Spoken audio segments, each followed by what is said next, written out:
Magandang umaga, tanghali, hapon, gabi sa earth elements na Taurus, Virgo, and Capricorn. Lola Baby, nagpapakilala. Isa lang po like, shares, and subscribes. Bibigyan ko kayo ng general reading sa unang linggo ng April. So let's see the energy surrounding para sa mga earth elements na Taurus, Capricorn, and Virgo. Okay? So naririto ang tinatawag na the Four of Cups. Yan ha? Okay? So ano ibig sabihin ng the Four of Cups na ito? Meron ditong tinatawag na uninterested. Yan ha? Okay? So, ibig sabihin nito yung tinatawag, hindi siya interesado dito sa relationship. Okay? Yun lang ang nakikita ko. It's like, naroon sila sa loob ng isang relationship. Yan ha? Sandali lang ha? Ato, nag-reverse ang tinatawag na the Page of Swords. Yan ha. So, ibig sabihin nito, yung tinatawag na itong taong ito is merong, sandali ha, dahil dito. Okay? So, ibig sabihin nito, yung tinatawag, baka ito is meron siyang itinatagong sakit. Okay? So, nakikita ko lang dito is more about sexual infection. Okay? Yan. Meron siyang, it's more on that ang nakikita ko. Meron siyang sexual infections, a sexual disease, o kaya may mga rashes itong taong ito. Yan ha? So, maaring sabihin na nating iniiwasan lang niya na makontaminate, okay, yung kapartner niya. Okay? O baka na-discover ng kapartner niya na meron siyang daladalang sakit. Okay? Yun. Sandali at nag-reverse ang tinatawag na the Queen. Okay? So, ibig sabihin ng the Queen na ito, meron ditong it's like a bad reputation. Kasi naka-reverse, okay? Yan. Bad reputation ang tao na ito. Okay? So, it's like tinatawag, kailangan nila ng mag-seek ng professional advice. Yan ha? So, naririto ang tinatawag na the Four of Wands. Yan ha. So, ano ibig sabihin ng the Four of Wands na ito? It's about tinatawag na sandali lang, meron ditong it's more about healing. Di ba? Yan. The Four of Wands is more about their faith, their religion, healing. Di ba? Yan. Meron dito yung tinatawag na dito kasi, yan ha, yan. Nung makilala niya, itong taong ito is tinatawag na sinasabi niya na my life started when I met you. Diba? Yan. Pero itong tao ito, merong tinatawag na sikreto. Yan. Meron siya. Okay? So, either ito yung tinatawag na sexual infection o may bad habits. Yan ha? Okay. May bad habits. Sabihin na nating drugs, addictions, okay, toxicities, kasi naka-reverse ito, ha? Okay. So, let's see. Meron ditong in love na in love. Yan, ha?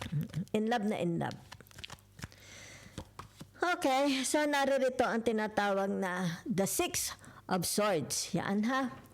So, ibig sabihin nito yung tinatawag na kailangan nila ng advice, okay? Professional advice. Yan, ha?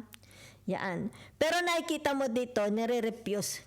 This person needs a professional advice, but this person is refusing. Okay? Yan. Nire-refuse niya. Okay? So, nakikita dito, narito ang tinatawag na Lapapes, the Taurus. Di ba? Yan. So, ibig sabihin nito, maybe this person, okay, kailangan pa nila ng maraming oras. Diba? Yan. It's like they are questioning. Diba? It's like sabihin na natin baka ayaw nila ng tinatawag na professional advice. Diba? Yun lang ang nakikita ko. Okay? Someone is very, very concerned. Yan. Very, very concerned itong taong ito. Yan ha. So, maaring kayo ito.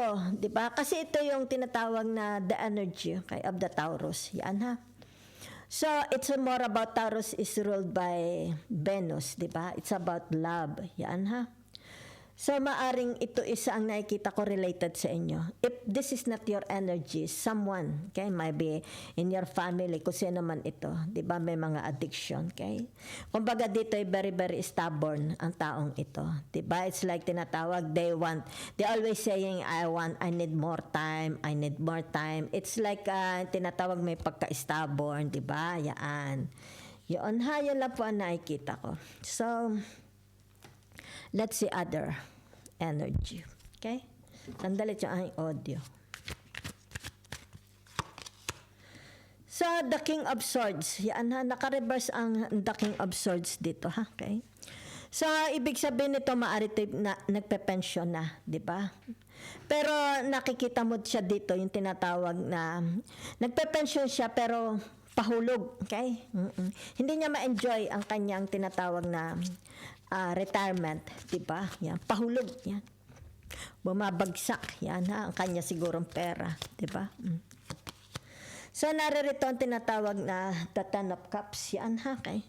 So, the Ten of Cups is about dreams, their dreams. Maaring sabihin na natin gusto nila ng tinatawag magplano ng pamilya. Gusto na lang mag-start ng bagong family. Kasi narito siya, okay? Yan. Gusto niya mag-start ng bagong family. It's more about building a family. Maybe mag-aasawa na, magkakaroon na ng mga anak, di ba? Yan. Because I see here, it's like tinatawag na nagkaroon ng losses, di ba? It's like tumanda siya na wala. Okay? It's like walang nangyari sa buhay niya. Okay? Yan. Dito ha. Walang nangyari sa buhay niya. It's like a wasted. Di ba? Yan.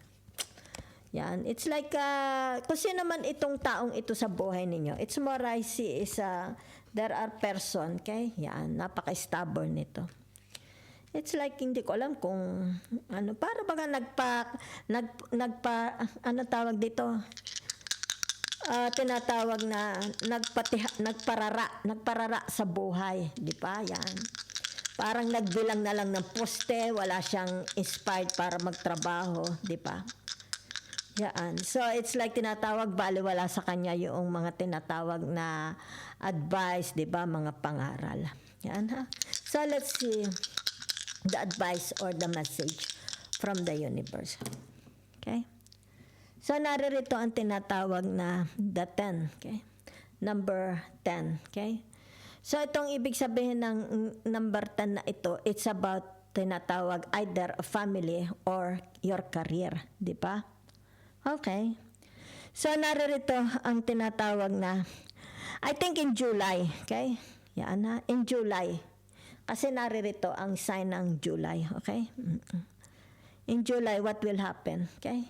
So, naririto ang tinatawag. Sandali, ako may kodi ko. Ano ito? Okay. Ideals, intuition. Yan ha. Neptune, in July, whatever is this, di ba? It's about what you are praying for. Yan, oh, di ba? Yan. Narito kasi. What you are praying for, di ba?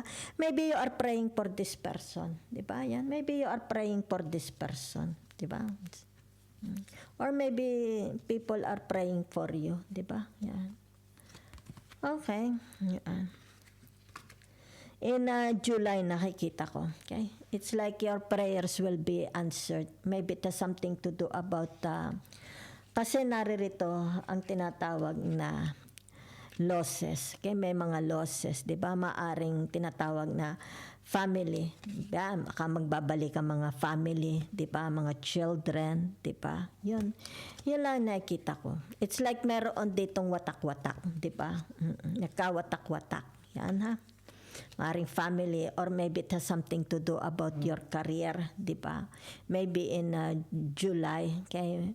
Ibig sabihin nito, sa July ka pa, yan, mabubuo ang iyong pangarap, di ba? Magkakaroon ng trabaho, ng pera, ng career. Maybe sa July pa, yung tinatawag transformation, okay? Magkakaroon ng transformation sa buhay ninyo. Kasi narito, ang tinatawag na the Four of Wands. Okay? Yan. So, whatever is this in July, okay? Abundance.